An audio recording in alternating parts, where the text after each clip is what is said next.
let's pick up where we left off. We did John 4a last time, the first part of John, and we're going to finish up John and move into the first part of chapter 5. But first, let's recap. Okay, we're going through the book of John, and let's take a look at Jesus' journey. He starts off in Cana, all right? And Cana is in Galilee. Galilee is like it's like a county in Israel, so it includes several cities, and the Galilee territory includes several cities such as Nazareth and Cana and Capernaum and a few others. All right, so that's important to keep that in mind. That is Jesus's home county. So whenever it says he's going back to Galilee or going back to Nazareth, he's going home. Okay, so we see him in these early chapters of the book of John bouncing back and forth between his home county in Galilee and Jerusalem. So first thing we saw the big miracle in Cana. He turned water into wine. How much water? How much wine? Enough for a ton of grapes. Okay, so it was a very extravagant miracle. A lot of people heard about that. Then he goes to the Passover festival in Jerusalem, where he does miracles all over the place. It doesn't say how many, but he did a lot of miracles, including healing somebody on the Sabbath, which got him in trouble with the religious leaders because that was illegal. And so they've yelled at him already about healing on the Sabbath. So on the way back to home, on the way back to Galilee, he goes, which is up north. He stops off and starts him and his disciples. He has the disciples do the work actually, but they're baptizing people. And this isn't very far from where John's folks are baptizing. And the religious leaders tried to stir up a fight between Jesus and John by comparing how many baptisms John was doing compared to how many baptisms Jesus was doing and stirring up some trouble. So Jesus says, hey, you know what? That ain't cool. We don't want to ruffle John's feathers for one thing. We're on the same side. I want people to know we're on the same side. So he moves up north. He's on his way home again. He goes through the region of Samaria, where the Samaritans live. Now, we talked about last time that there was significant racial tension between the Samaritans and the Jews. For one thing, the Samaritans weren't considered fully Jewish. They were the offspring of other races and Jews, especially the Assyrians, which went way back in the Old Testament. So anyway, even though, and there were some other differences between the Samaritans and the Jews. We talked about this last time. For one thing, the Samaritans did not accept all the books of the Old Testament. They only accepted the first 5. All right, whereas the regular Jews accepted all the first 5 books plus all of the minor prophets and so forth. So they had a much larger canon. Anyway, those were some big differences, and they hated one another. Then there was some bad blood. The Jews burned down several Samaritan cities in response to what they think that the Samaritans desecrated some graves and moved some bones around in some sacred, in the cemetery, something like that. And just go to the last one if you wonder. I talked about it last time. So anyway, bad blood between the Samaritans and the Jews. They hated one another.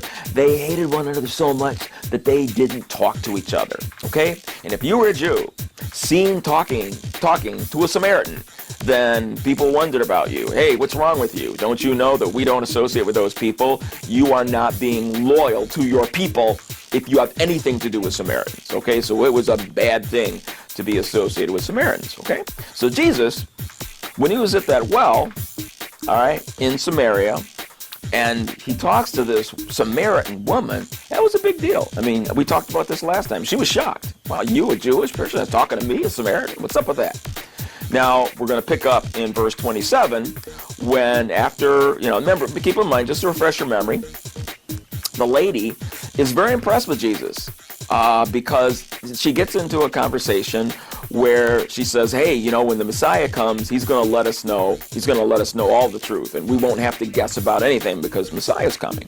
And Jesus says to her, I who am speaking to you am he. And the Samaritan woman is like, what? Okay, this is a big deal.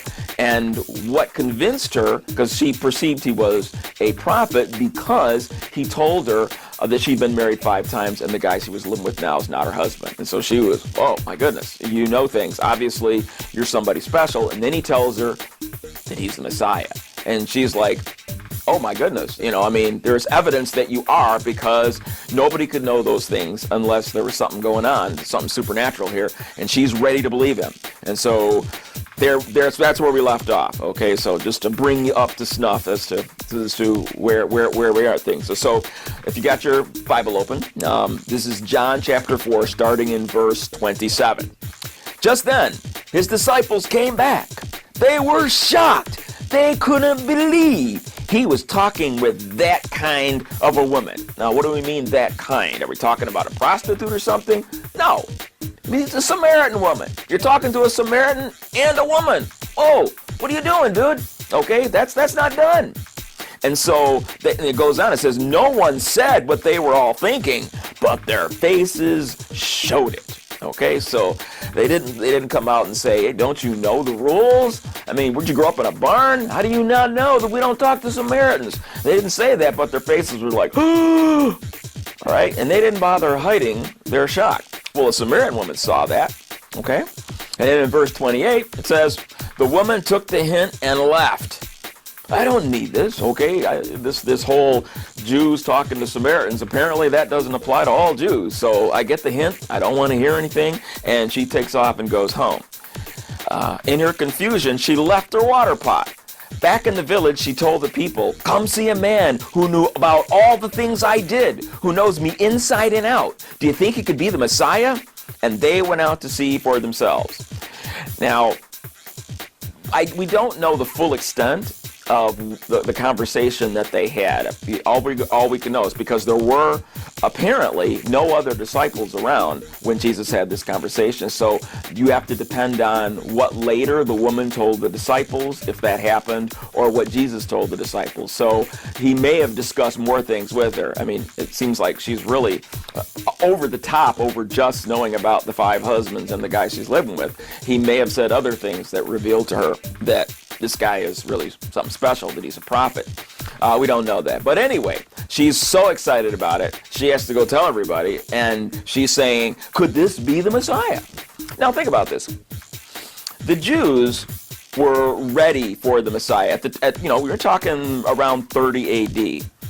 Many Jews were expecting the Messiah to show up at any time. And the reason is, if you go back to Daniel, in the book of Daniel, it is described about when the Messiah is going to come. It literally says, after such and such a time, you can expect Messiah, starting from the rebuilding of the temple. And so if you do the math, it comes right around to when Jesus showed up, right in that area. So there were a number of Jews who were expecting the Messiah.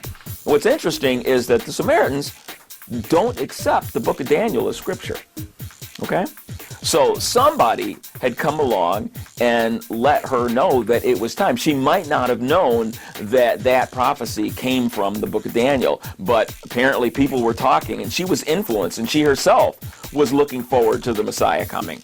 And so Jesus was, there he was, and she's already excited about the coming of Messiah any day now. And so she's going back to town saying, hey, guess what? We've heard that the Messiah might be showing up from some source.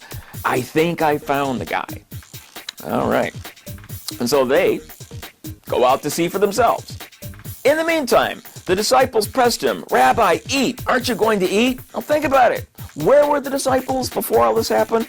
They went into town to buy food for lunch, okay? So they're in there, off at Myers, shopping around, getting some groceries, buying things they think he's going to like, stopping off at McDonald's on the way back, whatever. They're getting him lunch. And they come back and they say, hey, look what we brought you. They're pretty excited about it. And what does he say? He told them, I have food to eat you know nothing about. And the disciples were puzzled. All right, who brought him food? Who brought him food? There's nobody here. We're in the middle of nowhere.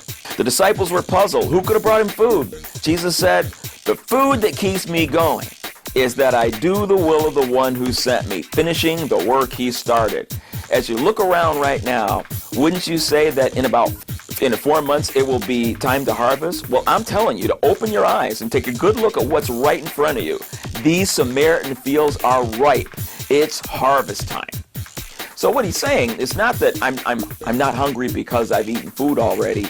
He is really, really excited about the response of this Samaritan woman.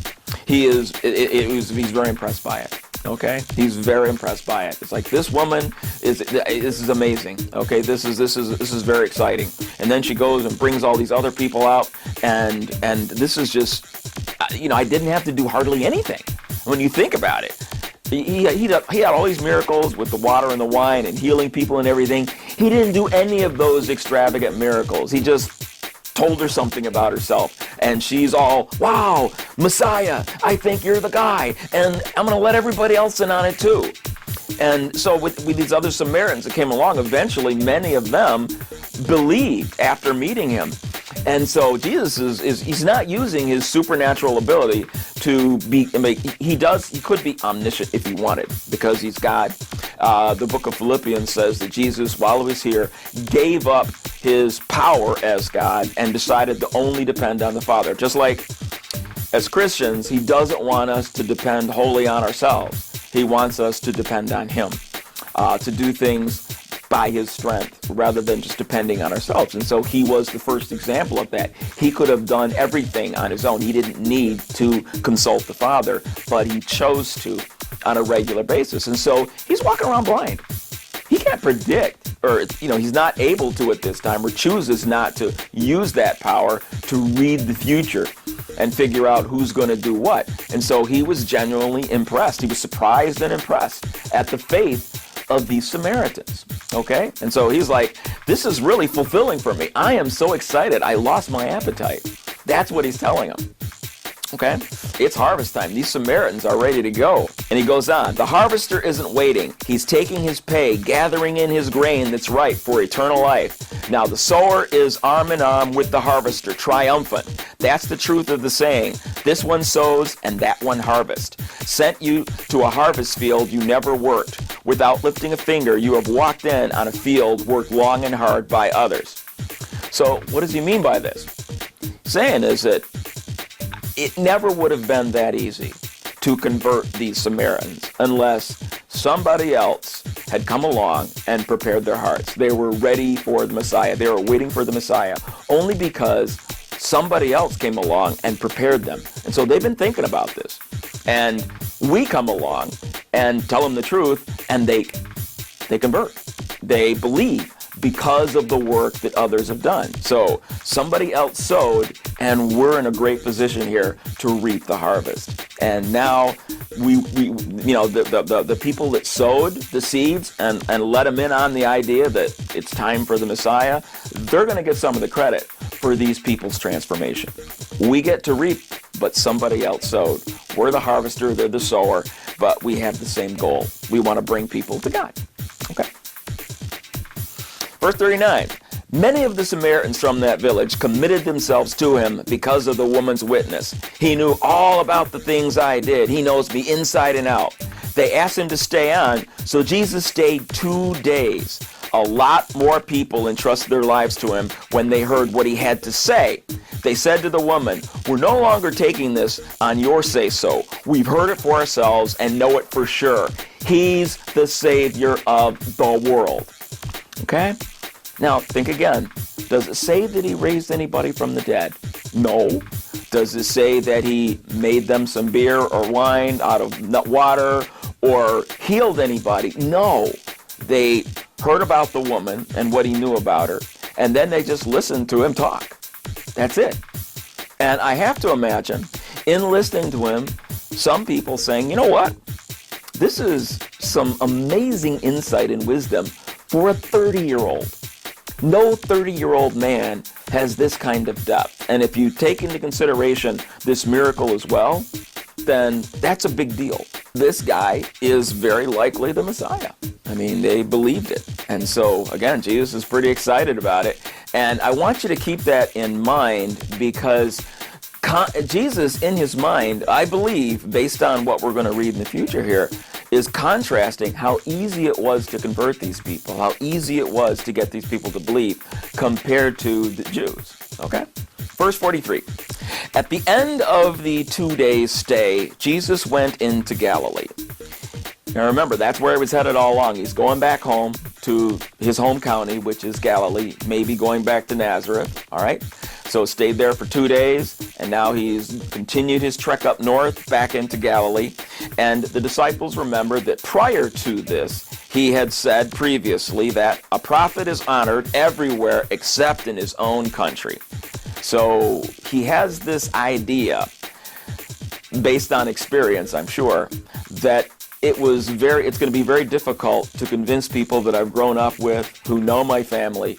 These are going to be the most difficult people to convince that I am something special, that I'm a prophet. Okay? And so maybe because they are going to take that extra care, maybe that's why he did his first major miracle in Galilee. Okay, who knows? Perhaps. So anyway, John is remembering, he said that a prophet is honored everywhere except in his own country. Verse 45, the Galileans welcomed him, for they had been in Jerusalem at the Passover celebration and had seen all his miraculous signs.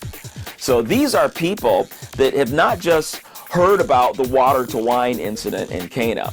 These are people that also, as Jews, they went to Jerusalem for Passover, and they saw miracles. They saw him healing people right and left. Remember, he got in trouble for healing on the Sabbath? He was healing a great deal, as we saw back in chapter 4. He was healing a lot of people there in Jerusalem.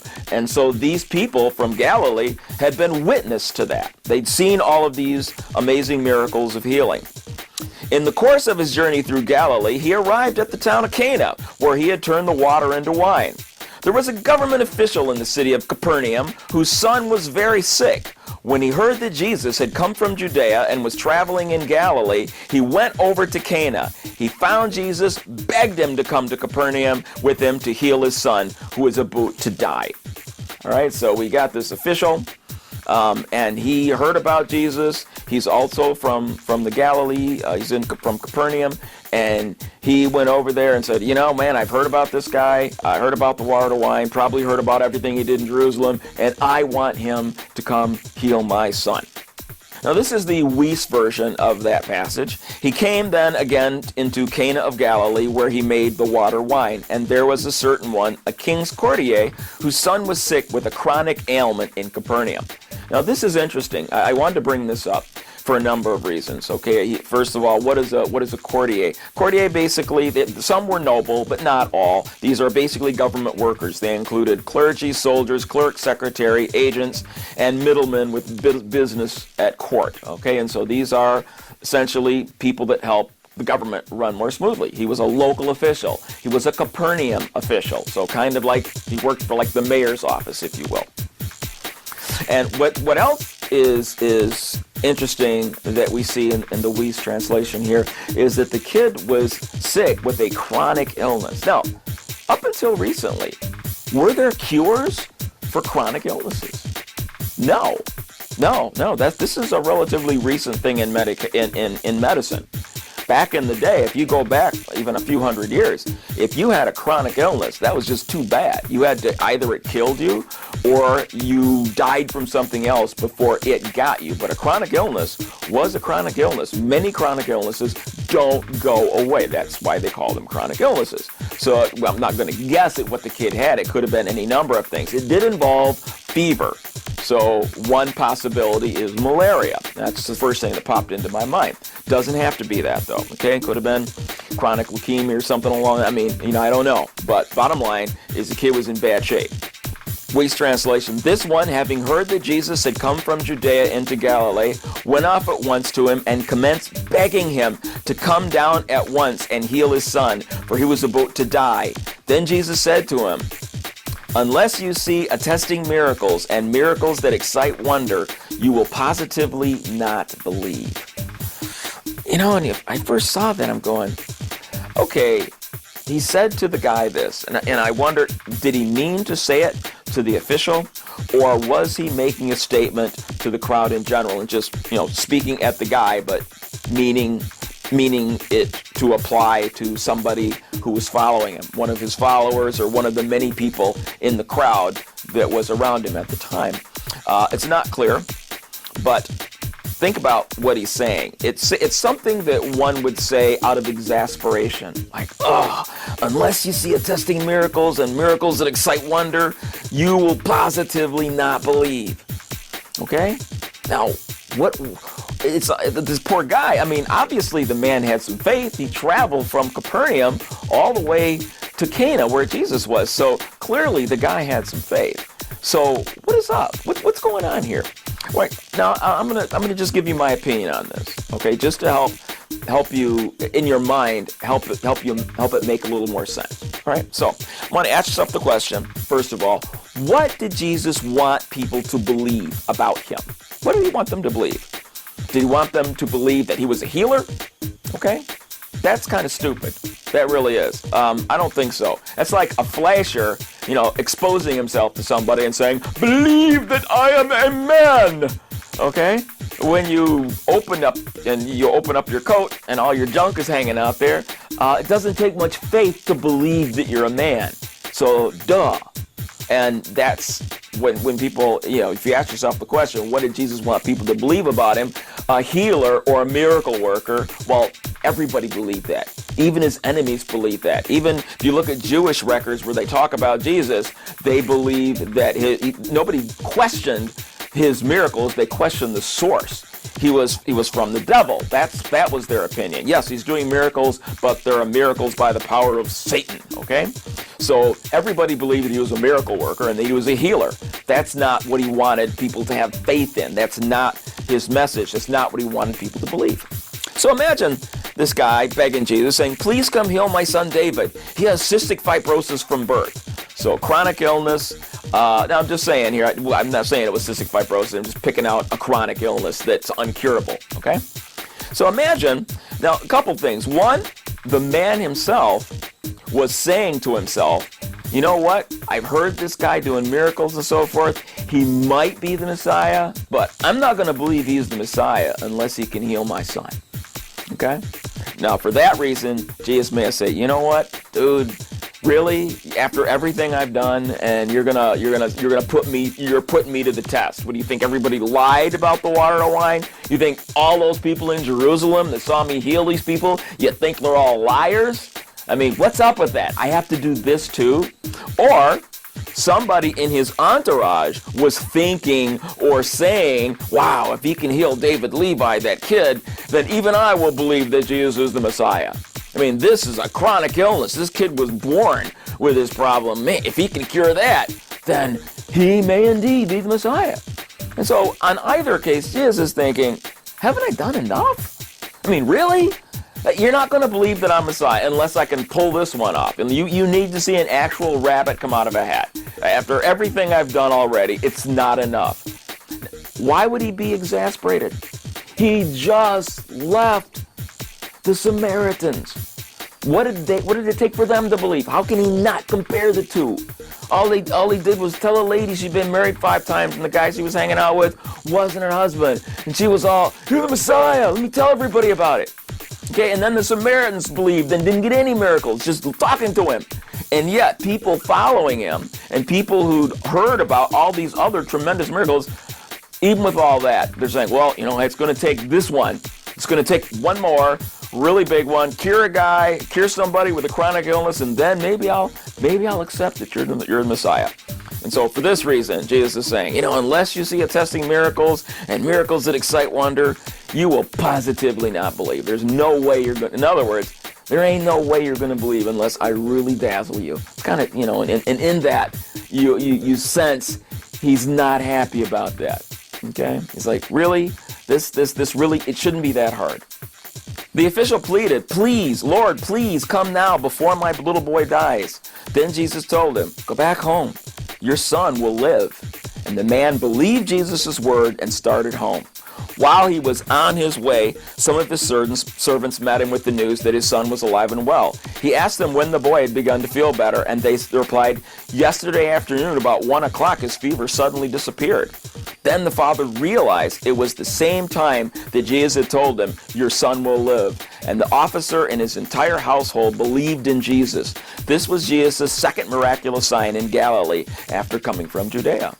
So it worked. I mean, the guy got the miracle, and his whole family believed after that. So, again, not sure if when Jesus made that comment, he was specifically referring to the official or to somebody in his entourage. But regardless, he expressed his exacerbation that it required so much stuff, so many miracles to get the Jews to believe that he was Messiah. Okay, it's just, how much is enough? If he cured 50 people and turned the water to wine, you'd think that it would be easier to put two and two together. And he marveled that it took more than that.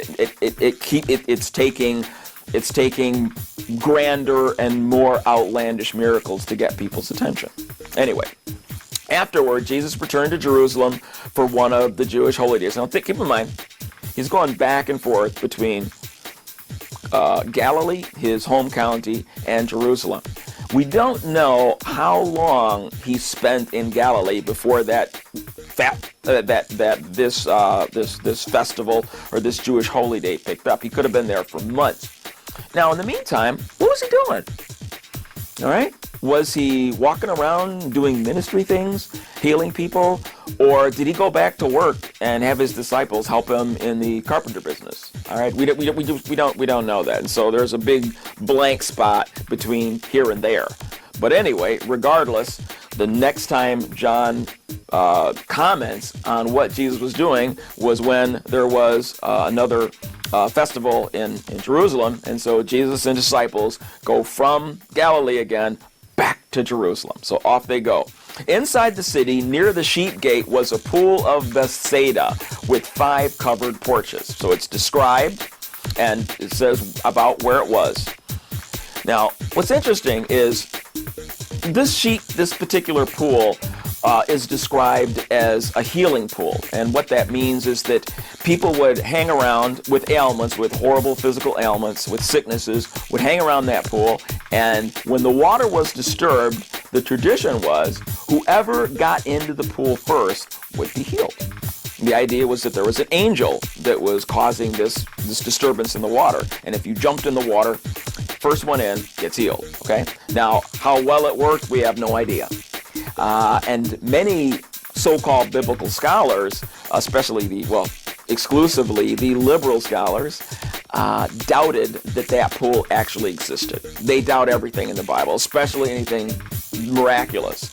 And very often the Jews are accused of not coming up with any original ideas, but stealing their stories from other religions and other cultures. And this was one that they stole that from Samaria or Babylonia, or not Samaria, but from Babylonia or from Egypt or something. And so they didn't believe that the sheep gate, but that the pool of Bethsaida ever actually existed. And it was questioned all the way up until the 1990s. And in the 1990s, guess what? It was excavated, and they found it exactly where John said it would be, and it was described with the 5 columns, just like described in the book of John. This is the next slide. I'm going to show you a picture of it, but this is from Pinterest, and here's the description. Apostle John provides the details of the pool of Bethsaida, a place where people would go for healing. Recently, the pool of Bethsaida was discovered. It lies around 40 feet below the ground, and there are 5 colonnaded porches, just as John describes. So this place is a real place, okay? And it was described where it was found, and the description fit John's description. So it took a long time to dig it up and prove that this was an actual place, but lo and behold, it is. Here's a picture of it right there. Now, what it was apparently designed for, based on the architecture, it would collect rainwater from the city streets, and it would be gathered into this pool here. And the water itself was used in ceremonial washings by the temple and so forth. And so they probably didn't let people just swim in it. You wonder, well, why wait until the water stirred? Why not just hang out in the water all day? The Jewish authorities probably didn't want people doing that. They didn't want their grunge in their ceremonial washing. But they did allow people to take a dip, and whoever was first in the water would get the healing. But then they were probably expected to get out of the water so their grime wouldn't contaminate it. Anyway, here's a picture of the pool right here. All right. So here's the description, just starting verse 3. Crowds of sick people, blind, lame, or paralyzed, lay on porches. One of the men lying there had been sick for 38 years. When Jesus saw him and knew how long he had been ill, he asked him, "Would you like to get well?" Now, it's not clear. Did Jesus ask him, "So, how long you been there?" Or did he just know that he'd been sick for 38 years? We don't know. Did he just turn to the disciples and say, "You know what, see that guy there? He's been sick 38 years. Okay, couldn't walk for 38 years. All right, and then he walks up to the guy. So, dude, you want to get better? All right. I can't, sir, the sick man said, for I have no one to help me into the pool when the water is stirred up. While I'm trying to get there, someone else always gets in ahead of me. All right, let's look at the Weiss version. Jesus, having seen this one lying prostrate, and knowing that for a long time he had already been in that condition, says to him, do you have a longing to become well? The man who was infirm answered him, Sir, a man I do not have, in order that whenever the waters are stirred up, he might throw me in at once into the pool. But during the time I am coming, another steps down before me. So a couple things are revealed in this exchange. One is that the guy would be, laying there next to the water, and when he would see the water stirred, he would try to crawl fast so he could get in the water. But somebody else always made it in before him. And other people, apparently he'd seen other people successfully be first because they had relatives or friends, men, because most men are strong enough to throw people. Women, as a general rule, are less likely to throw men. But anyway, it can happen. Big enough woman, anyway. But so he needed somebody who cared enough about him to physically throw him into the water so he'd have a chance. And he had nobody. So he's alone. And you think, okay, he's a Jewish person. And where are his parents? Where he's 37 years, he's had this infirmity, so his parents could be gone, but no brothers or sisters, cousins, no friends. The guy has nobody, and so he's letting Jesus know, I'm completely alone. It's all on me. I'm out here by myself. So you wonder, is it because he's just so old that he's outlived all his friends and relatives? That's a possibility.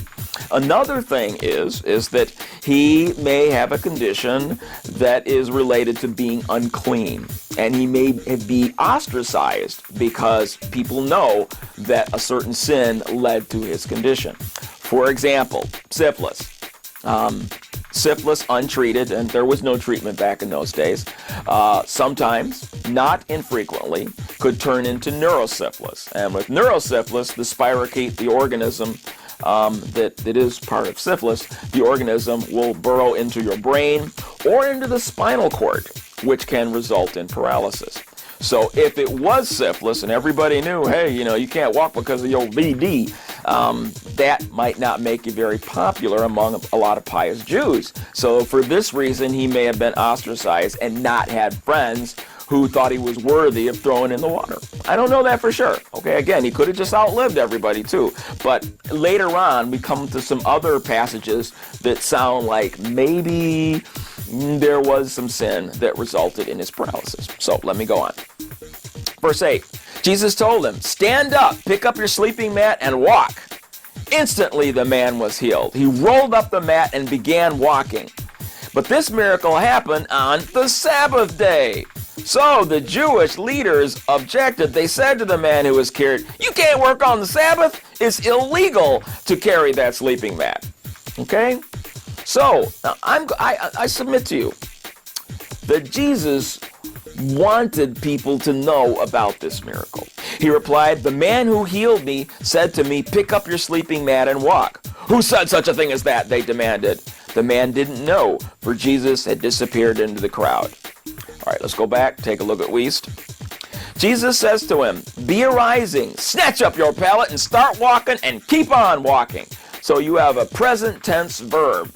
Now, don't just take a walk. Keep on. I want you to walk a lot and take your pallet with you. Now, why? Okay, he's been laying on that thing for who knows how long. Thing probably has cooties, it's dirty, it's stinky, and he doesn't need it anymore. He can walk now. So what's he doing? Walking around with his pallet under his arm. He's breaking the law, that's what he's doing, and Jesus told him to, because Jesus wants a confrontation with the Pharisees. Right? That's what I'm saying. Okay? I think that will come out as we read further. I don't know for sure, not 100%, but the fact that he told them to carry that mat when I'm sure Jesus knew that it was against the Sabbath, I'm pretty sure that he wanted to draw attention to this case. So anyway, now there was a Sabbath on that day. Therefore, the Jews kept on saying to the man who had been healed, it's the Sabbath. It's not lawful for you to pick up your pallet and carry it. And so this gives you a little bit different picture than what you saw earlier in the other translation, in the Message translation. Here it says, what people kept on saying it. So as he's walking through the city with this pallet, people saying, hey, everybody's looking at him. Everybody's looking at him and going, you're a Joe. It's the Sabbath. You can't do work. You can't carry things on the Sabbath. You can only walk so far. You can't even prepare meals, dude. You can't walk around carrying that mat. That's against the law. And so he's not just getting it from one little group of Pharisees. He's getting it from all over the place. He's walking around and people are saying this to him. And he's like, the guy that healed me told me to do it. Okay, don't look at me. He answered them, he who made me well, that one said to me, snatch up your pallet and start walking and keep on walking. They asked him, who is the man who said to you, snatch up your pallet and be walking? But the one who was healed did not know who it was, for Jesus had withdrawn, a crowd being in the place. In other words, Jesus had vanished into the crowd, didn't know his name, and so the guy that healed me, he's the one that told me this. But afterward, Jesus found him in the temple and told him. Okay, now think about this. The guy didn't go searching for Jesus, because there would have been a big search. Jerusalem was a big place, and everybody in Jerusalem was there. Everyone in Israel, most Jews are there for this festival, and so there's a lot of people, and so he doesn't bother doing that. And so instead, according to Mosaic law, if you get healed, you go show yourself to the priest in the temple. And this is what he's doing. He says, I'm going to do my job. I've been healed of a disease like this, and I need to go show myself to the priest. So he does that, and while he's there, Jesus finds him. He knows he's going to be there, and so he finds him, and he says, now you are well, so stop sinning, or something even worse may happen to you. Now, think about that. Stop sinning, or something worse may happen to you. What does that mean? Okay. Again, what if this is neurosyphilis or some other form of venereal disease? What if his activity led to his paralysis? What if he was engaged in some type of chronic sin? Let's say the guy could have been an alcoholic, could have been habitual use of bad language, could have been messing around with prostitutes, doing something else that was immoral. But he was still doing, even though the guy was paralyzed. The idea is he's still involved in this. Okay? So Jesus didn't pick out somebody who was all perfect.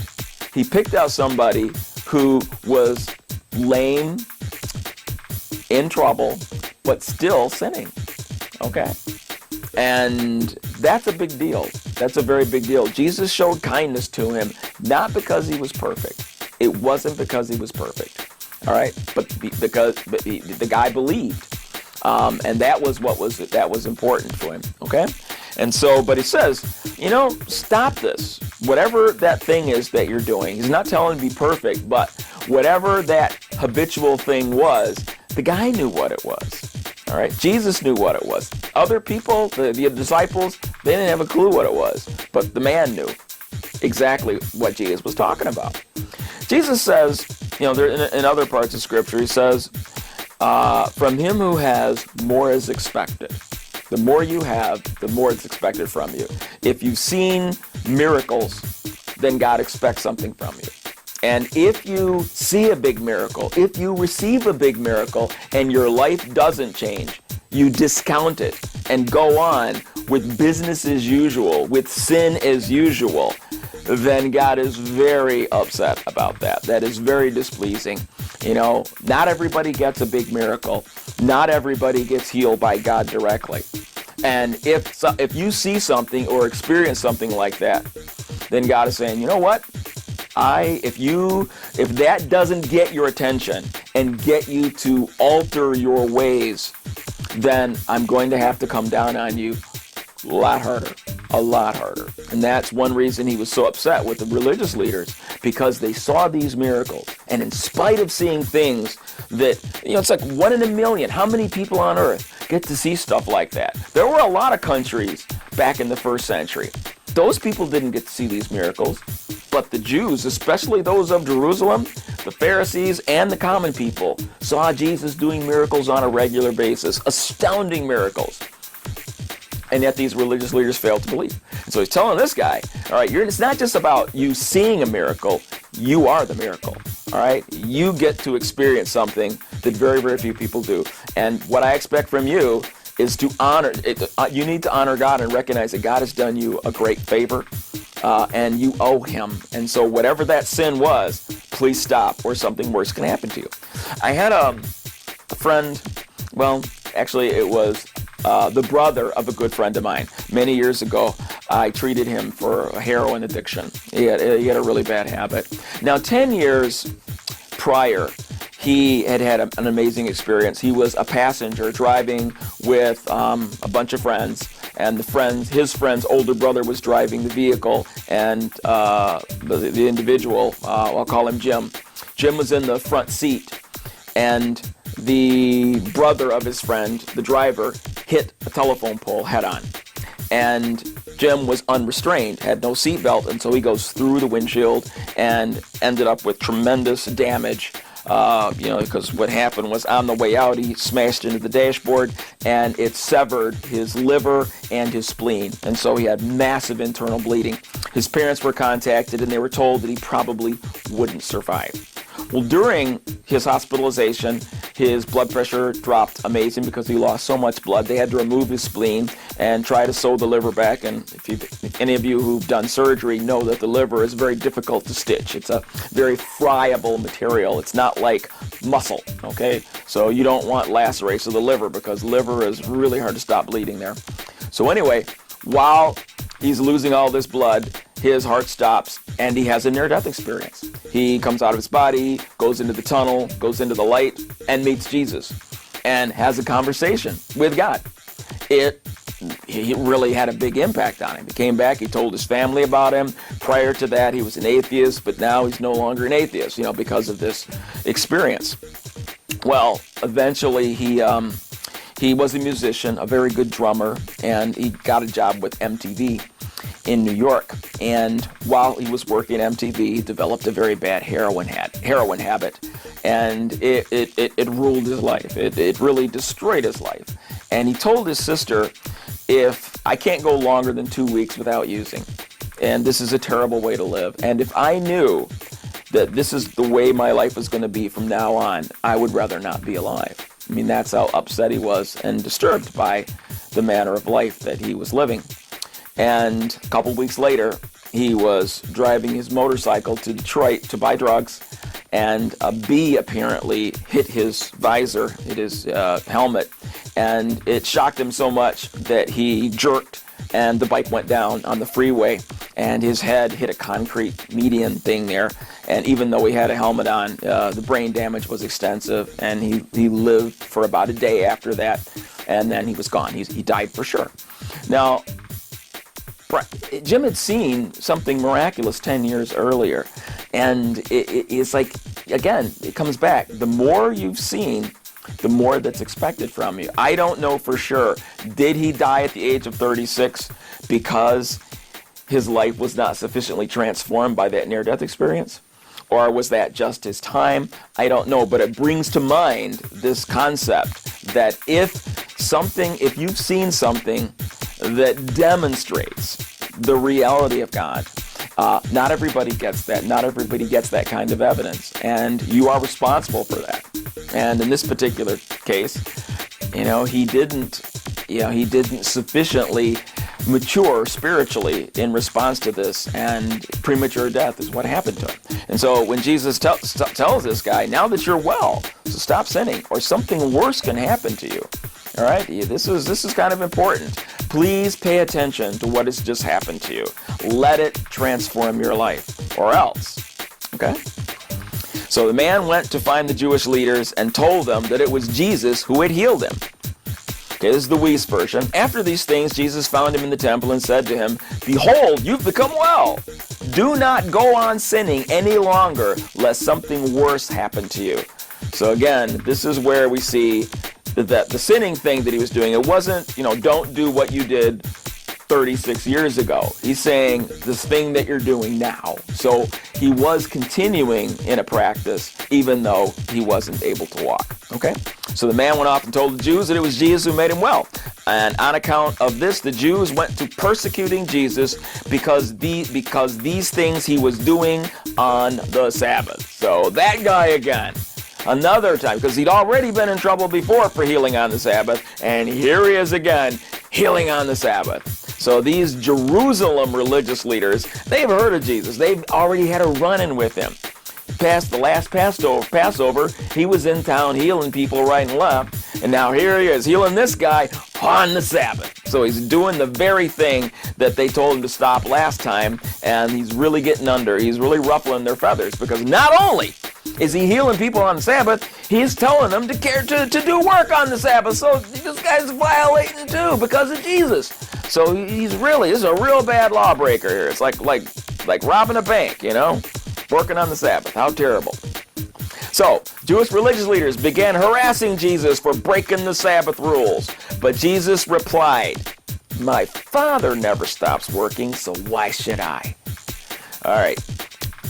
In this next discourse, I'm just going to summarize what Jesus is going to be communicating to the religious leaders. Oftentimes when we're around one group of people, we come off one way, and with another group differently. Like we treat our bosses and supervisors differently than we treat our peers or the people under us. You'd think that Jesus would want to earn the respect of the religious leaders because the religious leaders are in charge of the people. And so if he can convince them, then maybe more people will believe, thinking in a worldly sense, all right? But Jesus does not kowtow to anybody. And this is a very good example. He does not mince words. It's not like he told his disciples in private, guess what? I'm the Messiah, I'm the Son of God, and all this stuff, to just the disciples, but gave a slightly different message to the religious leaders. On the contrary, in this next discourse, I'm going to tell you, he's going to tell the religious leaders, guess what? Not only am I the unique Son of God, I can do anything God can do. I can do anything God can do. And guess what? The one you call God the Father there, he's not going to judge anybody. I am. The Father doesn't judge people. I'm going to be the one that judges every single person, me. Anything God can do, I can do. I and God, we're one. I and the Father are one. This is what he's going to communicate. So I want you to keep that in mind as I go through the verses here, okay? So the first thing he says is that my Father never stops working, so why should I? He's referring to the Sabbath, going, the people under the Mosaic law weren't allowed to do any work on the Sabbath. But he's saying, hey, did God, there was that Sabbath, the Sabbath rest when God created the universe. But is he doing a Sabbath now? No. Does God honor the Sabbath? Did the sun come up today? Yeah, okay. Are you still breathing? Are atoms still held together? Then, hey, God is still doing stuff. All right? He doesn't take a break. He doesn't honor the Sabbath. And I don't have to honor the Sabbath either. All right? So that's the first thing he's saying. Father keeps working, and so do I. So the Jewish religious leaders tried all the more to kill him. In addition to disobeying the Sabbath rules, he had spoken of God as his Father, thereby making himself equal with God. So by trying to kill him, were they pulling out their guns? Were they hitting him with stones, clubbing him? No. They're trying to talk folks into killing him. So they're trying to talk the crowd maybe into stoning him, or talking among themselves, saying, isn't this enough? How much do we need to execute this guy? Come on. And so that's probably what we're talking about. It's that they are stirring up conversation on why we need to kill this guy. He's making himself equal with God. That's overt blasphemy. But he answered them, this is the Weiss version. He answered them, my Father keeps on working until now, and as for myself, I also am continually working. I'm not taking a break. 7 days a week, I'm doing my thing. On this account, therefore, the Jews kept on seeking him to kill him off, not only because he was continually breaking the Sabbath, but also because he was saying that God was his privately owned, unique Father, a Father in a way in which no one else had him for a Father, making himself equal with the deity. So they didn't have any any idea that Jesus was saying, well, I am a child of God just like everybody else. We're all children of God. We're all children of God. No. They recognized that, just looking at the context here, they recognized immediately he's saying that I am the Son of God. And as whatever God can do, I can do. That is not somebody who believes they're a child of God says. Nobody else talks like that, okay? Jesus replied, I assure you, the Son can do nothing by himself. He does only what he sees the Father doing. Whatever the Father does, the Son also does. Okay? So if you question me, Jesus never said he could do everything God can do. What does it say right here? Whatever the Father does, the Son also does. For the Father loves the Son and tells him everything he is doing. And the Son will do far greater things than healing this man. You will be astonished at what he does. So he's speaking of himself in the third person. But if anybody, people say that Jesus was humble, and we believe it. But if he were just a man, these are not the words of a humble man. Okay? He's saying that I know what God is thinking. God talks to me all the time. All right? He tells me what to do. And when God is about to do something, when the Father is about to do something, he tells me about it. I'm in unique contact with God the Father. He will even raise from the dead anyone he wants to, just as the Father does. Whoa! What? So he's telling the Pharisees, because he hasn't raised anybody from the dead yet, okay? He will eventually.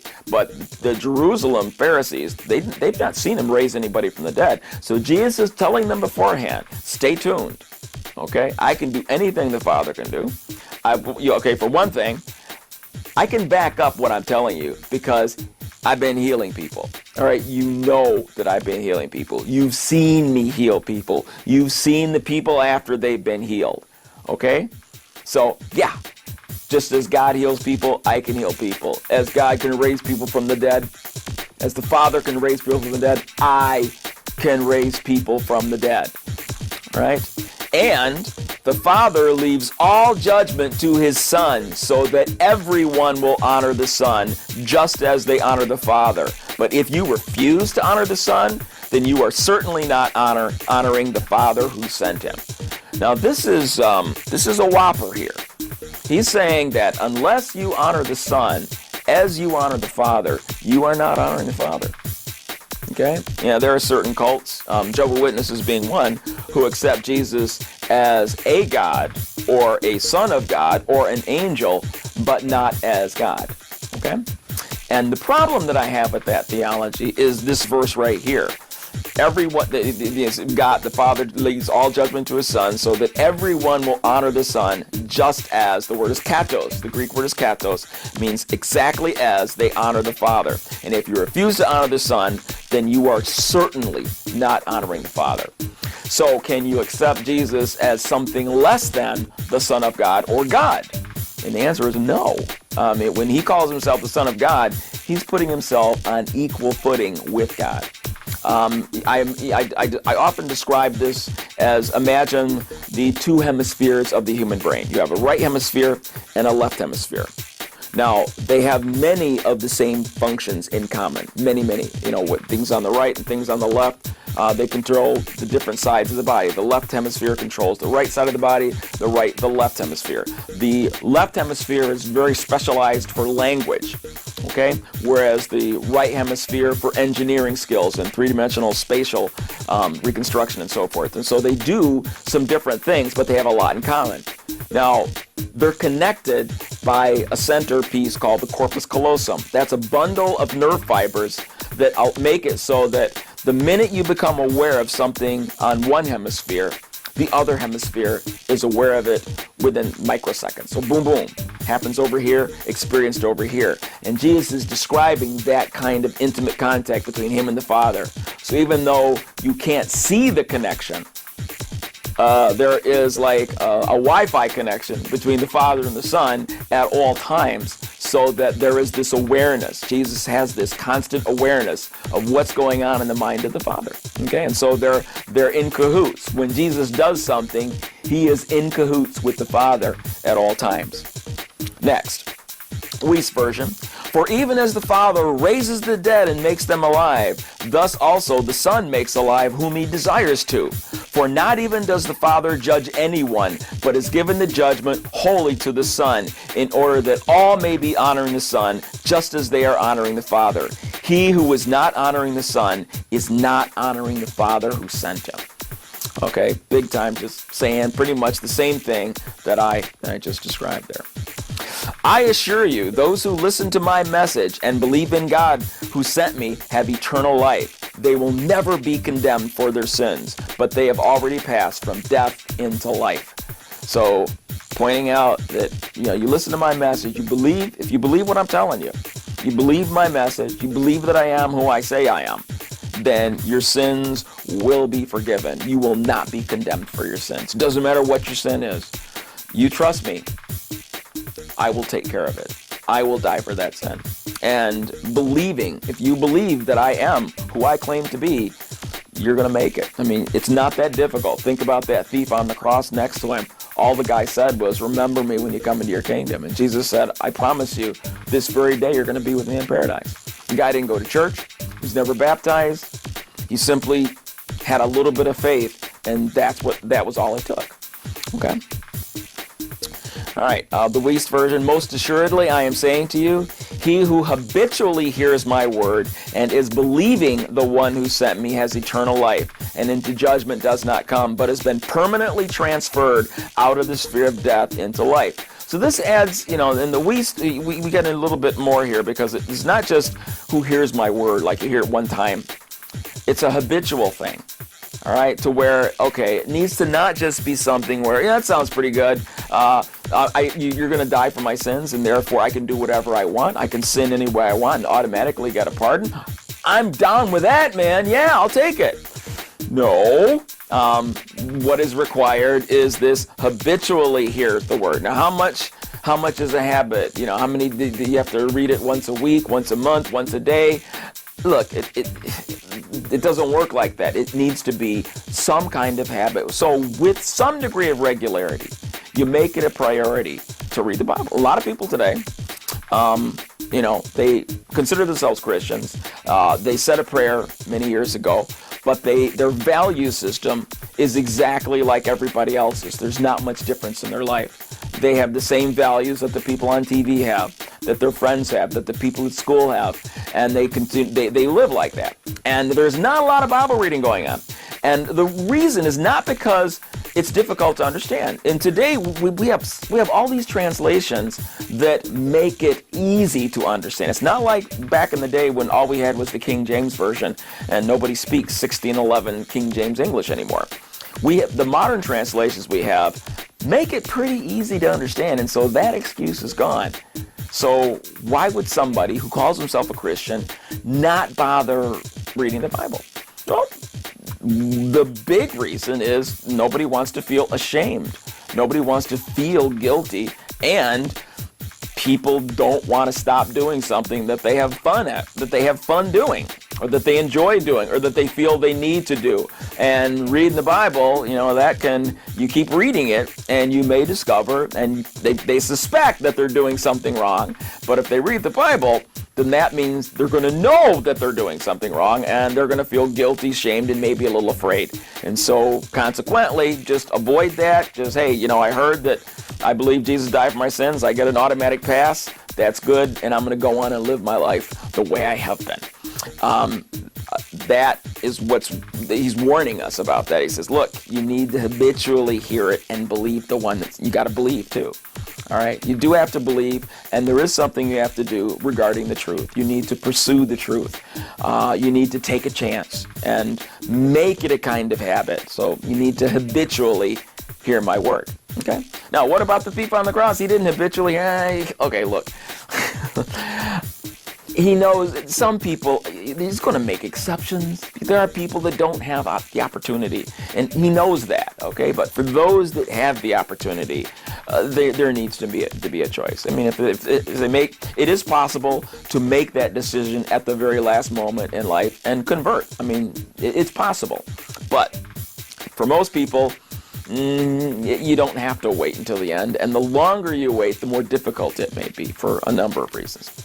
We'll talk about that some other time. Anyway, verse 25, and I assure you that the time is coming, in fact it is here, when the dead will hear my voice, the voice of the Son of God, and those who listen will live. The Father has life in himself, and he has granted his Son to have life in himself. Saying something big here. He's saying, wow, everybody is going to hear my voice. When you die, I'm the one that's going to call you back into existence. Every person, no matter what religion or country you're from, no matter whether you're male or female, no matter your status in life, no matter your race, none of that matters. Every single human is going to be brought to life. Your spirit is not going to die, and I'm going to be the one that greets you on that other side. Now, some of you folks, your enduring spirit, which cannot die, is going, and I'm going to judge you. And some of you guys are going to come and you're going to hang out with me forever. And you're going to have a great future, and it will never end. You will never have pain again. You're going to a great place that is so astounding that I can't really describe it. It's on a different level. And if you listen to people's near-death experiences, you get the idea that life over there is very different than life here in a lot of ways.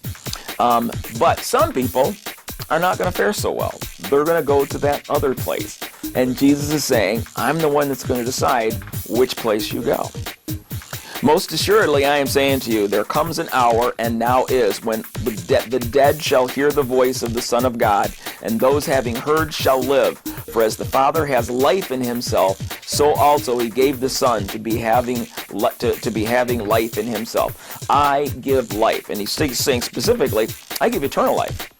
I give you the ability to live forever. I give you the ability to live in heaven forever.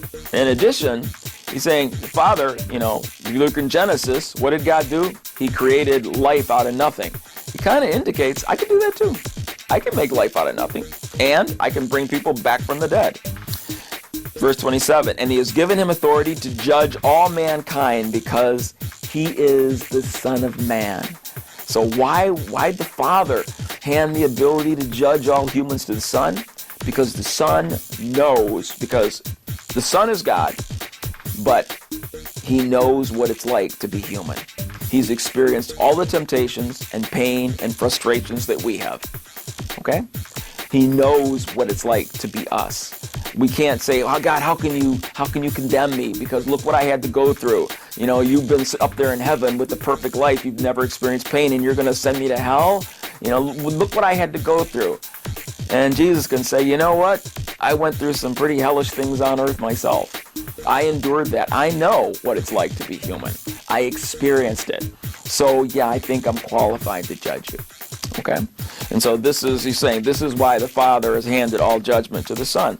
So don't be surprised. Indeed, the time is coming when all the dead in their graves will hear the voice of God's Son, and they will rise again. Those who've done good will rise to eternal life, and those who have continued in evil will rise to judgment. So here, when you use the word judgment, it's the bad judgment.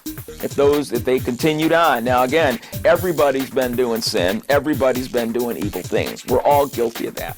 But he's saying those who continued, those who chose to continue on in that life and not turn to me, who have rejected me and continued in their old ways, they're not going to do very well. I'm going to judge them in a bad way. I am going to make that judgment. Now think about it. He's saying this to the Pharisee. Pharisees are threatening to kill him because he broke their law. And what he does is he breaks it some more, okay, by putting himself on the same level as God and having the audacity to say, guess what? Not just, I'm going to judge you, dude. I'm going to judge everybody. And whether you go to heaven or hell, that's on me. I'm going to be the one that makes that decision. So he doesn't hide that. He comes right out and throws it in their face right here.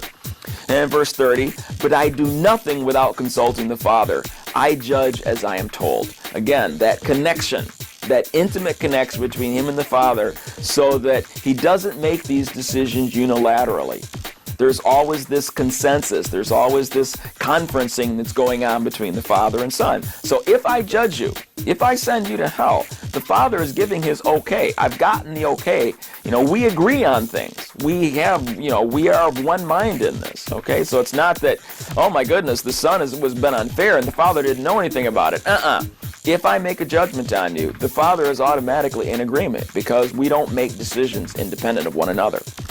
As my judgment is absolutely just because it is according to the will of God who sent me. It is not merely my own.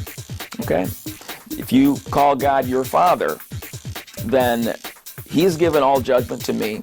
And when I judge somebody as not worthy to go to heaven, it's not just me. It's me and the Father. Okay? This is we are the one God. And confuse the Jews to pieces. And this is just a picture of the brain where you have your right hemisphere and left hemisphere, and in the middle, the corpus callosum. Those are white matter tracts that intimately connect the two hemispheres together so that what is experienced on one side is instantly experienced on the other as well. And this is kind of the imagery that Jesus is presenting to the religious leaders, that me and the Father, we are one. We are in communication.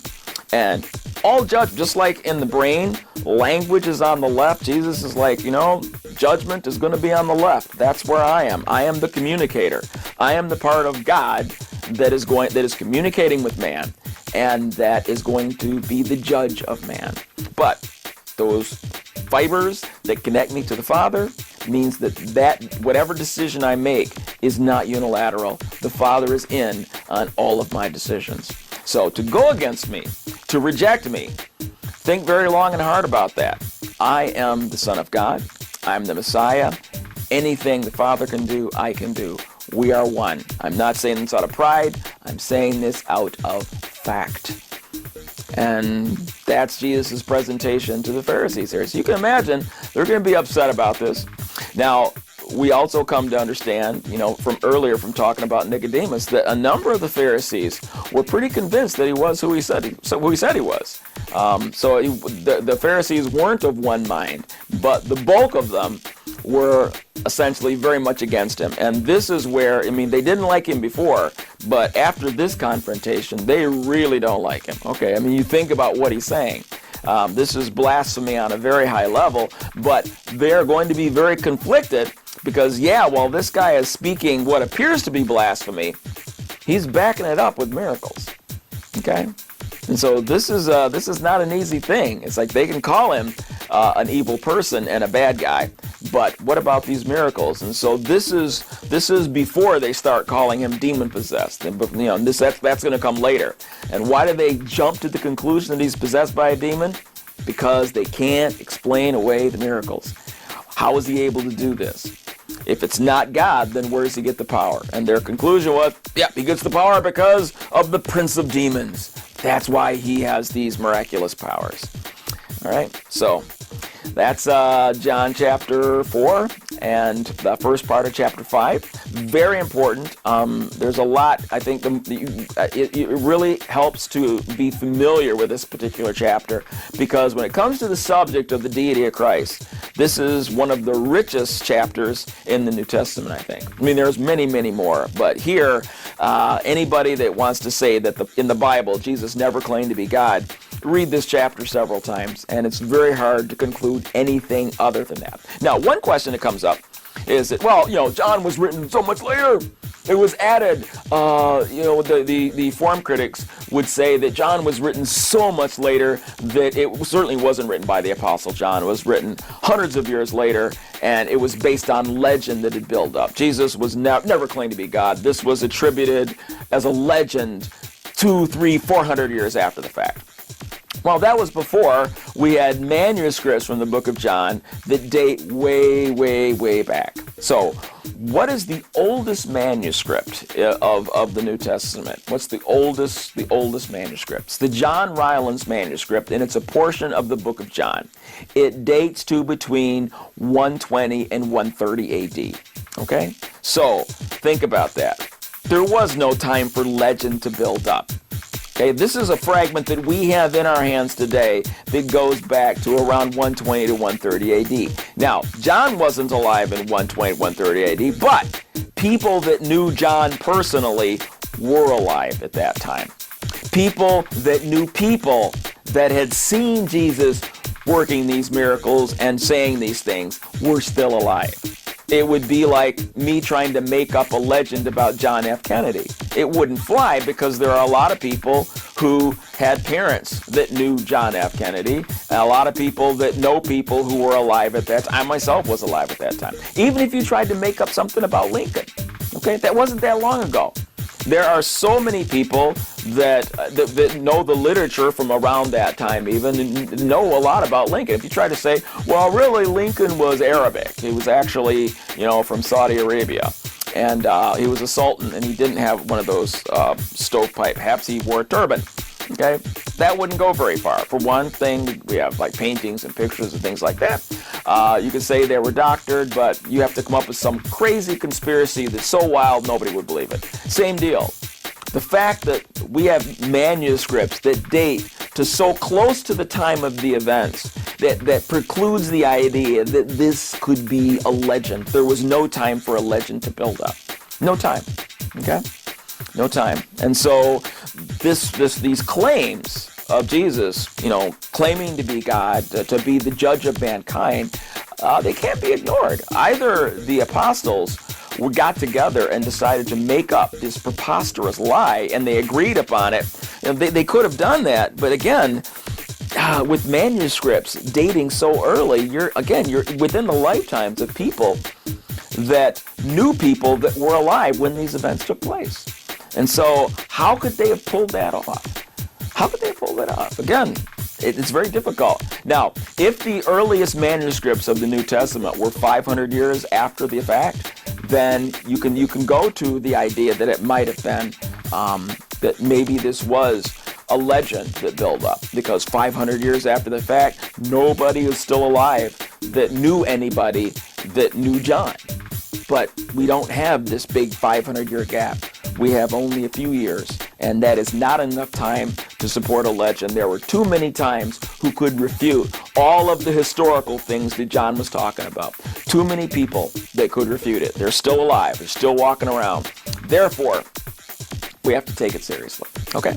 So hopefully hopefully this was worth it, and this will shine some light on John 4b 5a. Okay. So thanks for watching, and hopefully you'll be around to hear the rest.